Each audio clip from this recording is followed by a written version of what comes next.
So like always, like we've been saying since like the end of the American Revolution, the further we get in history, the more complicated the story becomes because there are so many things happening at one time. For example, the Great Society programs I talked to you about are happening amidst the backdrop of the Vietnam War, which was escalating at that time, and under Johnson, America became increasingly involved in the Vietnam War, but of course it hadn't started in the 60s, it started way before that.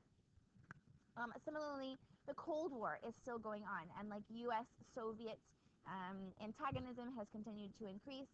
The U.S.-Chinese antagonism is beginning to grow increasingly as well. So we've got all of that going on. We have civil unrest within the United States, so protests against the government are sort of mild at this point, but pretty significant protests against civil rights violations, which are going to characterize the 1960s in a big way. We'll talk about that on Wednesday. So it's hard to do this, but at the same time that you have to be able to think of one narrative. So what's going on politically, what's going on in Vietnam, what's going on in the Cold War, whatever. You also have to remember and sort of situate what is all happening at the same time, which is part of why some dates are important. So I don't know that you're not I don't know. I know that you're never going to be tested on the AP exam what happened in this year and what year was this program. But particularly as the story gets more complicated, knowing dates will be more important. I've always told you like to value chronology above actual dates, and that's still true. But now that we have so many different narratives, it's hard to know how they fit together unless you also have a few key dates in mind, right? So we know that in 63, JFK is assassinated. We know he's elected in 1960. We know the Civil Rights and Voting Rights Acts are in 64 and 65. Knowing some of those landmark dates or years can help you then to put those things in perspective, what's going on at the same time in the other parts of the story. So speaking of which, let's talk about the Vietnam War. So I guess backing up, the Vietnam War really begins immediately after World War II. So the Japanese are going to evacuate, and it's going to revert to being French Indochina. That's what this part of the world was called. Well, Vietnam as well as Laos and Cambodia, all that together was a colony of the French. They called Indochina. And it's going to revert to their control. But just like everywhere, it seems, in those post-World War II years, we're going to see a lot of anti-colonialism, right? So like we saw waves of anti-colonialism within China, right? The nationalist Chinese are going to get pretty quickly overthrown by the communists, who, although their names are confusing, the communists were sort of like an anti-imperial group. The nationalist Chinese had been influenced with and had been very close with Western powers, right? The U.S., for example, supported the nationalist Chinese. Now they're not a government of Taiwan, right? So we see that kind of movement there. We're going to see anti-colonial movements going on in the Middle East, in Africa, and so in a similar way, there's this anti-colonial sentiment. And so we're going to see the rise of this leader. His name is Ho Chi Minh, and he is a communist, but that's not the most important part of the story if we're looking at reality.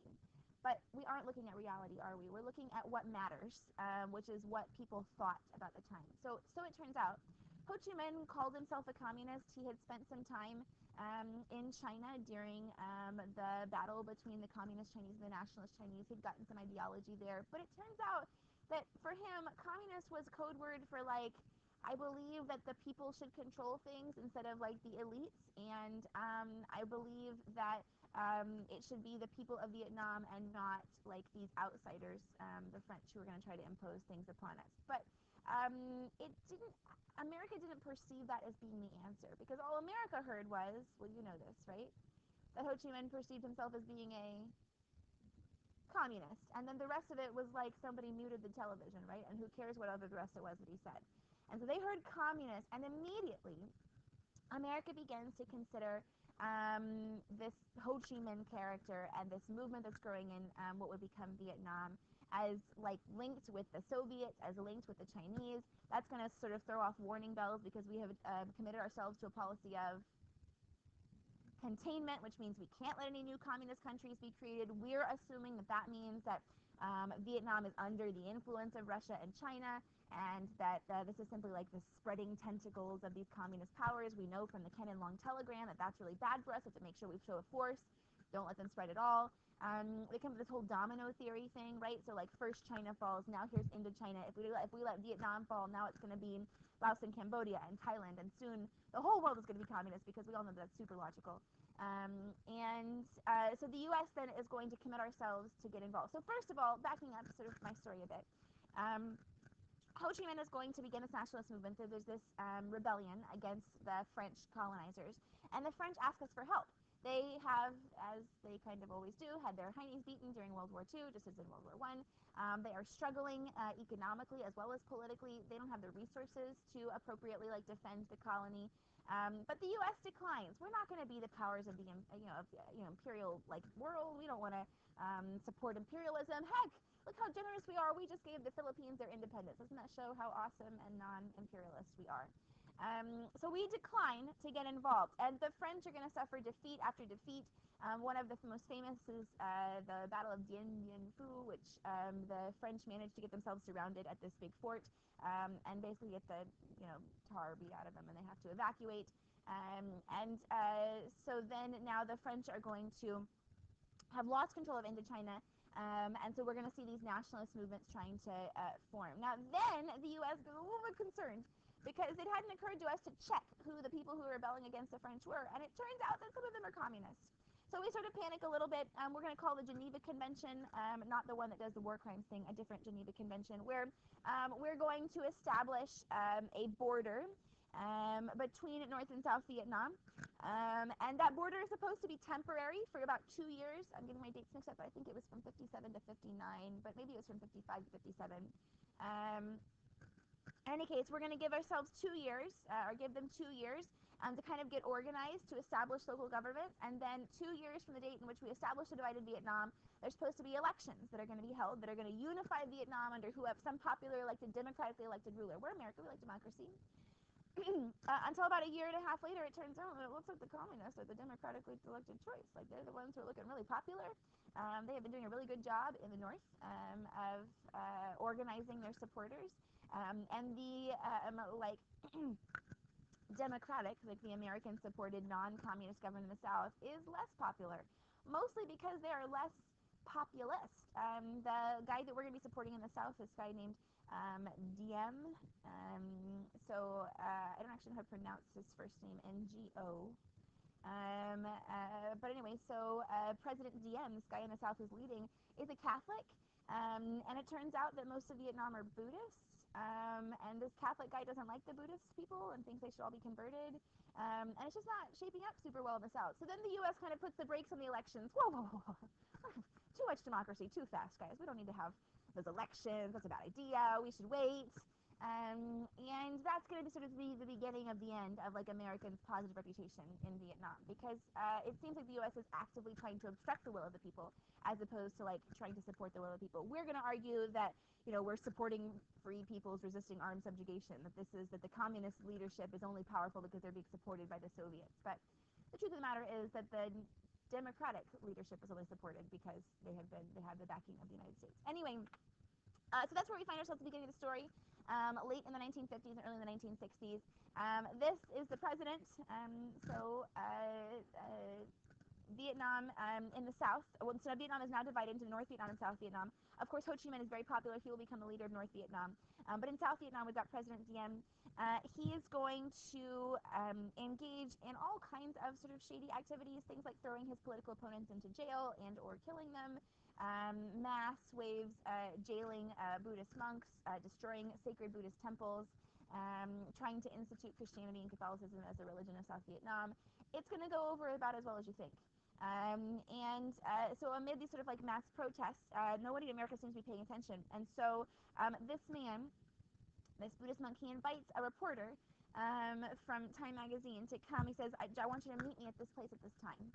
And the reporter gets there, doesn't tell anything else. The reporter gets there and finds that these monks have made this really big circle and won't let anybody in until he arrives, and then they let him just in a little bit to the circle, but then they sort of lock arms so that nobody can get past him. And this man, he self-immolates, right? So he covers himself in gasoline, lights himself on fire, and burns himself to death, right? And so this photographer is taking these pictures. Nobody else is allowed to run in and try to save him or douse it. And these photographs are going to kind of spark a consciousness that people are burning themselves. This seems like a better idea than supporting the guy that we think should be the leader of South Vietnam. So the U.S. begins to try to pressure Diem to make different political changes. That's not working. In 1963, Diem is assassinated along with his brother. Probably the CIA did it. Probably JFK said they could do it. but there is no official information that has ever reported those claims to be true. But lots of sort of corroborating evidence that would suggest that's true. But by that point, it's too late. The damage has been done, and so in fact, we're going to help to reinstate a new person. I don't remember the guy's name, to be the president of South Vietnam. But at that point, really only the leaders, only the people who were in direct contact with the United States in South Vietnam really have any support at all for this nationalist cause. Now, to be fair, there are also lots who still oppose communism. They don't want to be communist. But they also don't feel any significant allegiance to this like imposed South Vietnamese government, this so-called democratic government. So that's going to put us in an interesting position when the North Vietnamese are going to begin to try to carry out unification attacks, they're initially called. They want to unify Vietnam under one person. They believe that person should be Ho Chi Minh. And so it's this interesting dynamic because although most of South Vietnam really doesn't like the communists, they also don't like the people that we think should be in charge of them. And so they're sort of on the fence. Which means that sort of in their indifference, we perceive them as being our enemies. And the war is going to get ugly really fast.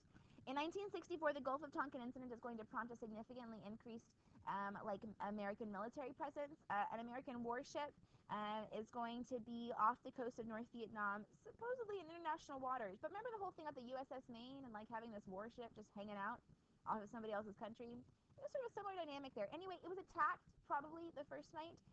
Missed. They their sonar registered these incoming torpedo attacks, but they weren't actually hit. Then the next day they thought they were being attacked again, but that attack almost certainly did not happen. There is no evidence that would conclusively argue that they were attacked the second day. There's some evidence that might argue they were attacked the first time. Anyway, they're going to report these attacks or supposed attacks to the Pentagon. The Pentagon reports to the president. The president gives a speech before Congress and says, I need authority to intervene and to show the world that they can't mess with the United States. And so the Congress responds with the Gulf of Tonkin resolution, which is kind of a way to wash their hands of the whole thing. You see, nobody really knows how this is going to pan out, right? Maybe it's going to turn out that America is going to score a decisive victory against the spread of communism and end this communist uprising in North Vietnam, and we're going to show our global power and our hegemony and all this business. Or maybe it's all going to go to HE double hockey sticks, and Congress isn't really sure which one it's going to be, and they don't want to be in charge. They don't want to get the blame. So the Gulf of Tonkin resolution gives the president the authority to use any and all necessary force to supposedly defend American interests in South Vietnam, which is basically a blank check. We never declared war in Vietnam. We called it the Vietnam War, but it's probably more accurately called the Vietnam Conflict because there was no declared war between the United States and anybody during the Vietnam conflict. But Johnson is now given authority to use any force necessary. He will immediately begin sending more and more troops. We had a few military advisors, literally just advisors, who were there to help the South Vietnamese government to establish defensive positions. But under Johnson, after the Gulf Tonkin resolution, we're now going to send lots and lots of foot soldiers. Theoretically, their goal is to simply be defensive.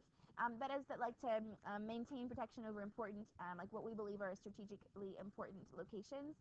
But as the war becomes sort of devolved into this guerrilla conflict, the notion of defending it becomes very murky, right? And not even, I don't even mean that to imply some sort of grand conspiracy.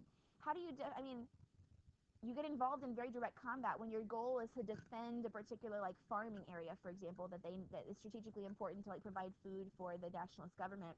And in defending that area, you're being constantly infiltrated by troops in the middle of the night. So now the battleground is in front of you and behind you and within you. And so this notion of defensive stances really quickly becomes sort of all-out combat. So there's the Gulf of Tonkin resolution escalating our involvement. The United States will begin to engage in something called Operation Rolling Thunder, which is this massive bombing campaign. They're also going to be using napalm and Agent Orange. Napalm, which we discussed before, is jellied gasoline. Agent Orange, which is a very powerful chemical defoliant. What does a chemical defoliant do? Well, they spray it on cotton at the end of every year. Not Agent Orange, of course, but other chemical defoliants. And it's the job of a chemical defoliant is to kill leaves, right? So at the end of the growing season, they have the cotton bolls and then all of the leaves around the plant around them. Well, we want to more easily harvest the cotton bolls. We want the rest of the plant to die. And we just want the cotton bolls left because it becomes pretty easy to harvest them then. So they spray this defoliant on them. Well, in a similar way, they're going to spray Agent Orange, it's a powerful chemical defoliant, to get rid of the tree cover.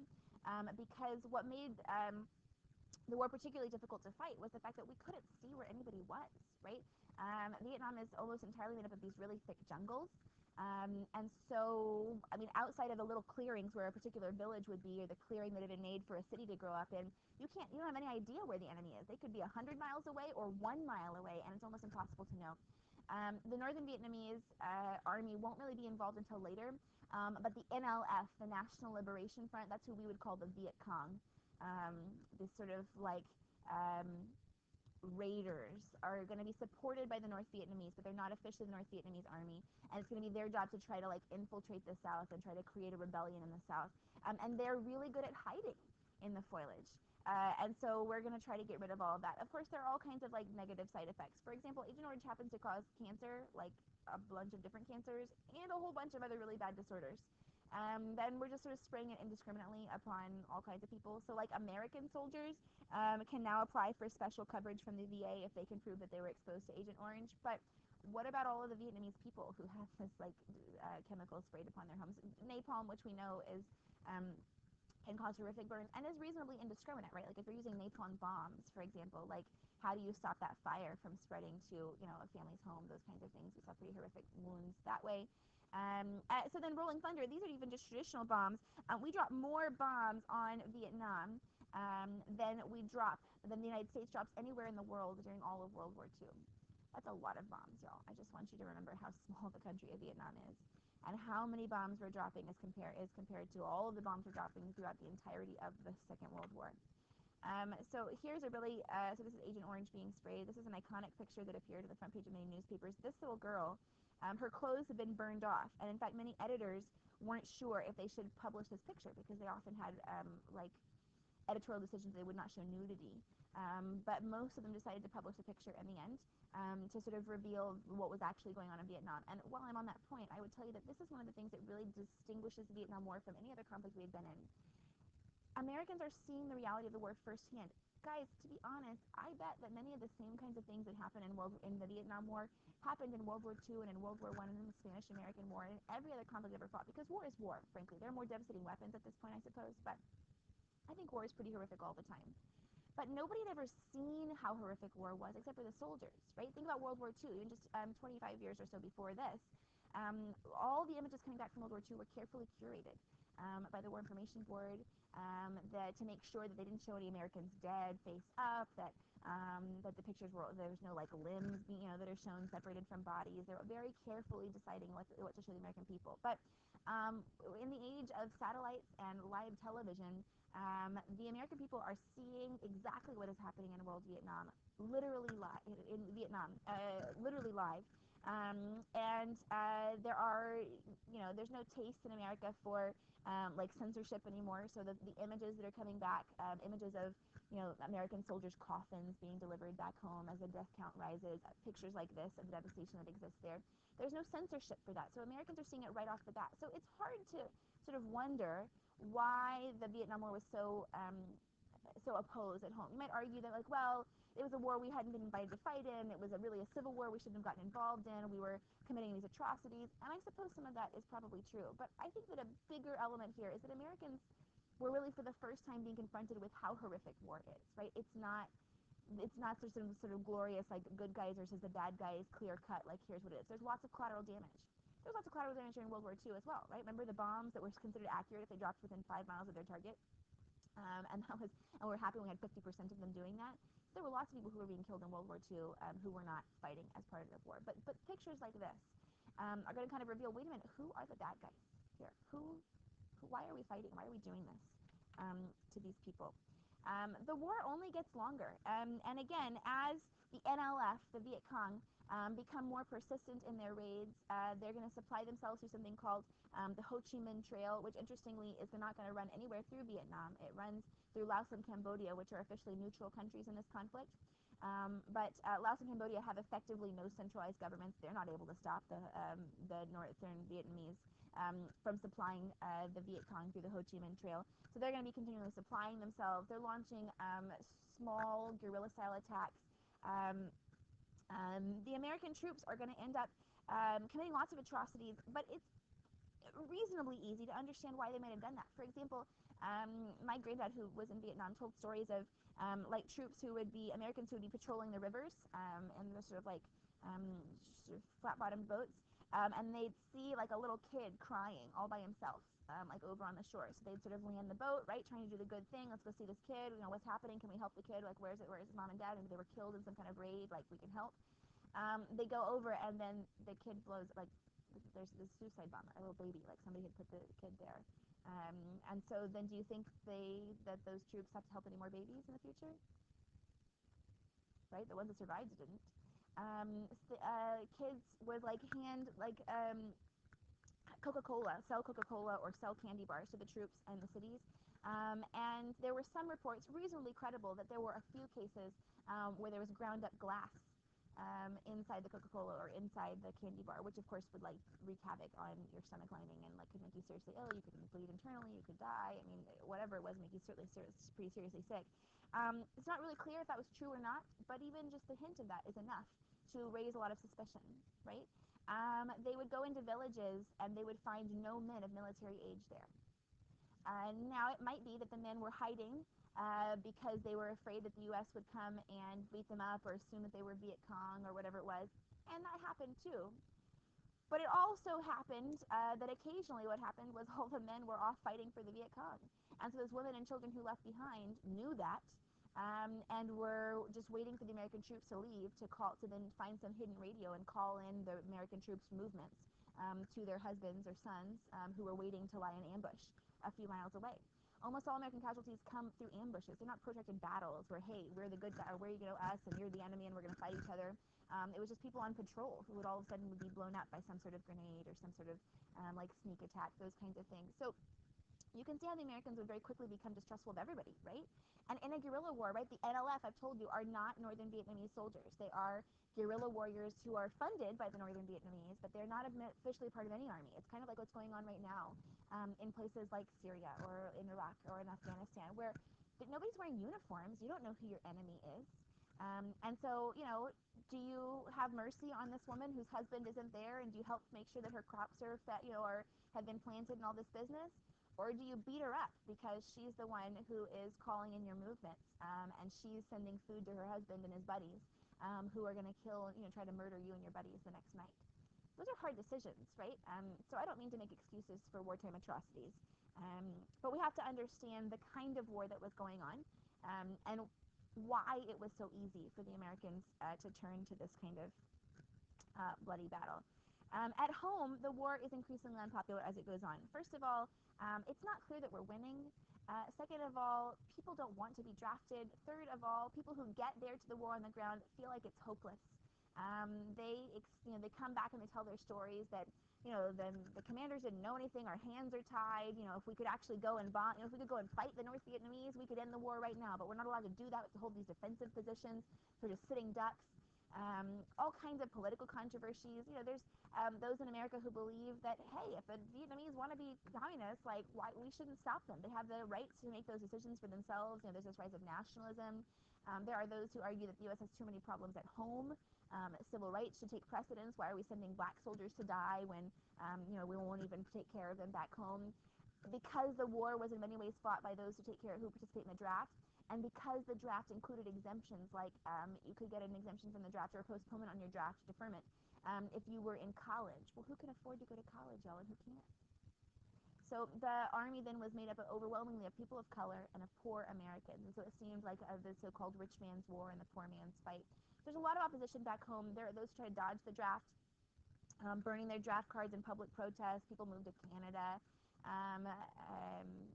There's all kinds of like very public opposition, and the U.S. government then becomes the bad guy, right? Like prosecuting some kid who, like, you know, tried to dodge the draft because he didn't feel able to fight or whatever, and then the government even begins prosecuting its own citizens with respect to this war.